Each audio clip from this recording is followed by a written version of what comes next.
Hello everyone, welcome to my 100 most popular algorithm series. I'm back with another coding challenge. So in this particular challenge, we'll look at lead code problem number 200, which is number of islands. So it's a grid-based problem. It is one of the most popular problems out there. As you can see with the number of likes, it's a medium categorized problem. Cool. So let's go over the problem statement. So here we're given grid, which is m cross n grid, wherein we have few ones and few zeros. All the ones are marked as land, and all the zeros are marked as water. So what we need to do here is find the islands. How many islands this particular grid contains? Now, how what is an island? So the island is all the number of ones that are connected through left and horizontally and vertically. So as you can see, let's take an example. So here I've created a grid of ones and zeros. So as you can see, all these items, all these ones are connected, right? You can reach through all this entire path by traversing left and right. So this is one island, whereas this part is isolated because this part and this part cannot be are not connected because there is all zeros here, which represents water, and hence this is a second island. Similarly, this is a third island because it is completely isolated with the rest of the islands. So in this grid, the number of islands is 3. So this is what we need to figure out. Right. So how do we go about solving this? So what we are going to do here is we will use the DFS approach. So the thing is, whenever we will traverse this grid one by one, like one cell at a time. Whenever we encounter a land, right? In that case, we will increment the island by 1. But then the next task is we have to mark this island, saying that okay, we have already counted that island. For example, we will start iterating from here. So when we reach to this cell, we'll increment the island count to 1, right? Let's say this is 1. Then our next task is we will have to mark this island. So then we'll pass this into a DFS function, and that will basically iterate through all these cells and will convert into 0 because we don't want to count it again, right? When we mark this island, whenever we move to next cells, that island should not be counted again. So we'll mark it 0. So the entire island will be marked, and then we reach to another land area. We know for sure that that is a different island. So when we reach here, then we increment the count to 2, number of islands to 2, and then we again pass this to a DFS function, and then we will mark this island as well. So that's the high level logic. Okay, let's start with the coding of this. So we have this main function here, which is number of islands, and we need a DFS function to mark those islands. So I'll just define a DFS function, which is I'll name it mark islands.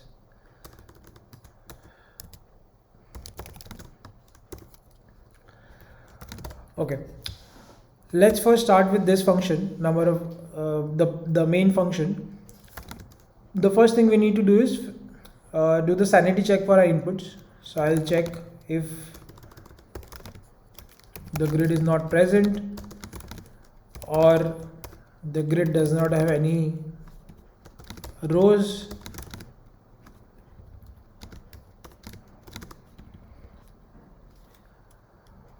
or the grid does not have any columns. In all these scenarios, basically we do not have any grid, so we do not have any answer. Great. Now the next task is I'll just have a variable which says number of islands, which initially will be 0. Now as I mentioned, we will iterate through this grid one cell at a time. So I'll do that.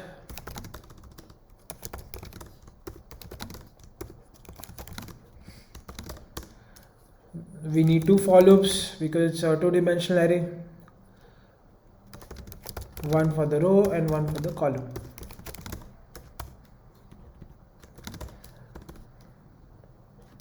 Okay, now in this iteration our job is to find first island, right? So if we encounter water area, then we don't really care about it, so we'll just skip over it. So if I'll just make a quick check for that. So if at that cell, if there is a water, then just skip over it. Okay, now if it is not a water, if it's a land area, then I'll have to increment my island because I have found a new island. So I'll increment this island count. Cool. Now the next task is basically I need to mark this island. So as I've shown in the earlier explanation, whatever the island area, we need to mark it. So that's where this DFS function comes into picture. So then I'll pass this DFS function. I'll pass three things in fact. I'll pass the grid itself. I'll pass this position, row and column, and this function, the task of this function is to mark this island. So I'll call that function here. I'll pass the grid, pass the row, and I'll pass this this column of this cell. Cool. So this function will first do the sanity check again, that whether, because this function will, it's a DFS, right? So it will just recursively call, it will mark this. Let's say if I'm calling a DFS function on this particular cell, so it will not only mark this island, this land area, but it will also recursively call all its neighbors, and then those neighbors will call recursively their neighbors, and so on and so forth. So there will be a bit of recursion going around here. So we need to make sure that the rows and columns that are passed to us are valid. So I'll just quickly make that check.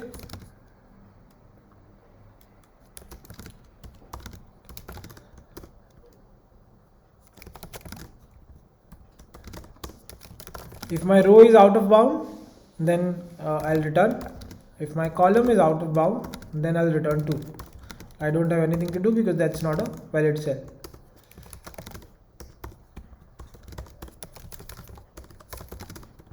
Okay.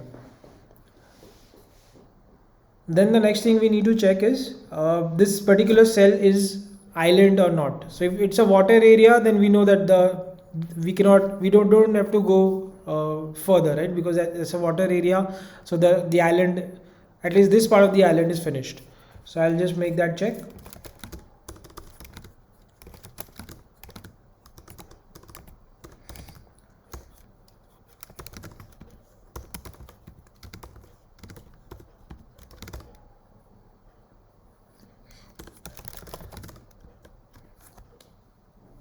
Okay. Right. So if it is 1, which it's a land area, so we know that the island is still there, right? I mean, so the land area is still there. So I'll convert this land area into water so that we don't encounter it again. And then so basically if there would have been 1 here, I'll mark it 0. I'll actually convert it into water area, and then my next job is to check its neighbors. So that's where the recursion comes in. So I'll call this function recursively 4 times because the island can be in 4 directions. As it mentioned in the problem statement, the island, all the horizontal and vertical cells are part of the same island. So I'll have to do this check 4 times. So I have to actually basically traverse in 4 directions. So the first direction is upwards, then downwards, then on the left side, then on the right side. So all my neighbors, I have called them recursively, so they will also do the same. Now when the entire island is marked completely, then this recursion function will return here, so that its task is over then. Okay. And in our parent function, when we are through with traversing all the cells, hopefully we will have the answer here. Number of islands would have collected in this variable. So yeah, that's the code that we need to write. Hopefully there are no compilation issues. Let me try to run this code. Yeah, it worked. We've got an answer. Yeah, I mean, this in this example that is there are two islands. Right, let me submit this code. Yeah, it worked. So yeah, that's how we solve this problem. It's a DFS problem. It's a very popular problem, one of my favorite. So I hope you like this challenge. Stay tuned for more coding challenges like this. I'll see you in the next one. Bye.